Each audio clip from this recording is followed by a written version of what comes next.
कार्तिक मास की दूसरी कथा, कीड़ी नगरी की कहानी। एक गांव में एक बुढ़िया माई रहती थी। उसके 2 बेटे तथा बहू थी। बुढ़िया माई भगवान श्री हरि विष्णु की परम भक्त थी।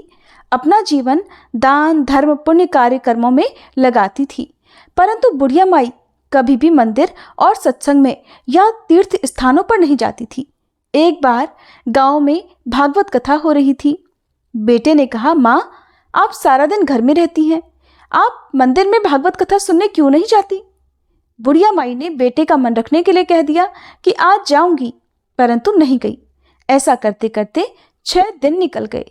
बुढ़िया माई के बेटे ने कहा, माँ, आज अंतिम दिन है, आज तो कथा सुनने आपको जाना ही पड़ेगा। सारा दिन घर का काम करके बुढ़िया माई ने जाते जाते इतनी देर कर दी कि अंतिम दिन की भागवत कथा भी समाप्त हो गई।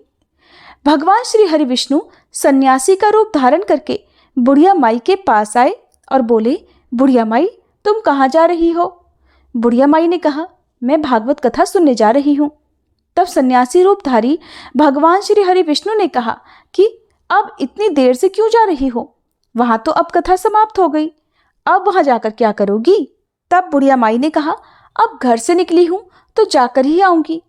तब सन्यासी रूपधारी भगवान श्री हरि विष्णु ने कहा कि अब कथा समाप्त हो गई, भक्त लोग भी अपने अपने घर चले गए, अब तुम वहां से क्या लाओगी? तो बुढ़िया माई बोली, कुछ नहीं तो मैं वहां से एक ईंट ही उठा लाऊंगी। तो सन्यासी रूपधारी भगवान श्री हरि विष्णु बोले, तुम वहां से मिट्टी की ईंट लाओगी, उसके बदले मैं तुम्हें एक सोने की ईंट दे देता हूँ। बुढ़िया माई ने ईंट ले ली और घर की तरफ चल पड़ी और विचार करने लगी कि यदि ये ईंट मैं लेकर जाऊंगी तो बेटे बहू झगड़ने लगेंगे, इसलिए घर के आंगन में ही बाहर बुढ़िया माई ने वह ईंट जमीन में गाड़ दी। परंतु अब बुढ़िया माई का ध्यान उस ईंट पर ही रहने लगा। खाने पीने घर के काम करने में सदैव बुढ़िया माई अपना ध्यान सोने की ईंट पर ही लगाए रखती। बेटे बहू ने पूछा, माँ, पूरे दिन घर के आंगन में क्या करती रहती हो? तो बुढ़िया माई ने कहा, मैं तो आने जाने वालों को देखती रहती हूँ। और एक दिन बुढ़िया माई मर गई। यमराज के दूत बुढ़िया माई को लेने आए और बुढ़िया माई को लेकर धर्मराज जी के पास पहुंचे और धर्मराज जी को सारी बात बतलाई। धर्मराज जी ने बुढ़िया माई को कुतिया की योनि दे दी। अब बुढ़िया माई उसी पेड़ के नीचे बैठी रहती। बुढ़िया माई की बहू ने कहा, इस कुतिया को यहाँ से भगाओ, नहीं तो ये बच्चों को काट खाएगी। तो उसके बेटे ने उसकी पीठ पर एक लकड़ी मारी और बुढ़िया माई मर गई। फिर उसे सांप की योनि मिली। आंगन में सांप को देखकर बेटे बहू ने किसी को काट न जाए इसी डर से मार दिया। फिर बुढ़िया माई मरकर धर्मराज जी के पास पहुंची। बुढ़िया माई कीड़ी का रूप धारण करके अब उस आंगन में कीड़ी नगरा बना लिया। आंगन में कीड़ी नगरा हो गया। घर वाले बहुत परेशान हुए। घर वाले भोजन भी नहीं बना पा रहे थे। फिर मन ही मन भगवान का ध्यान करने लगे। तब भगवान श्री हरि विष्णु सन्यासी का रूप धारण करके आए और बोले कि कुछ खाने को दे दो। तो घर वालों ने कहा, महाराज, हमारे खाने को तो कुछ भी नहीं बनाया, क्योंकि हमारे घर में कीड़ी नगरा हो गया है, आप ही इसका कोई उपाय बताइए।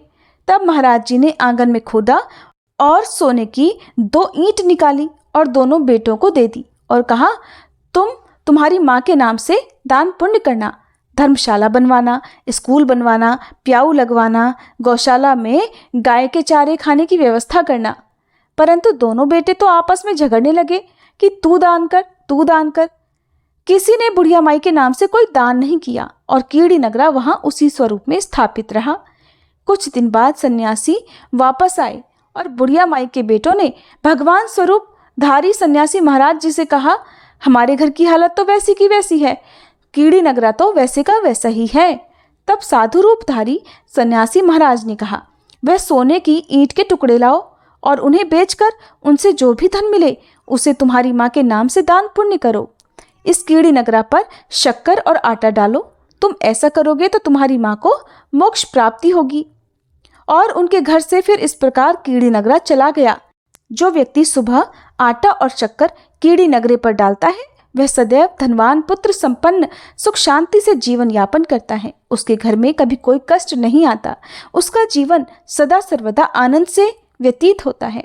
उसके परिवारजन उसे अत्यधिक स्नेह प्रदान करते हैं। कीड़ी नगरी प्रतिदिन सींचने से जुड़ी कहानी सुनने से, दान पुण्य व धर्म कार्यों में रुचि लगाने से जीवन उत्तम हो जाता है। प्रेम से बोलो विष्णु भगवान की जय।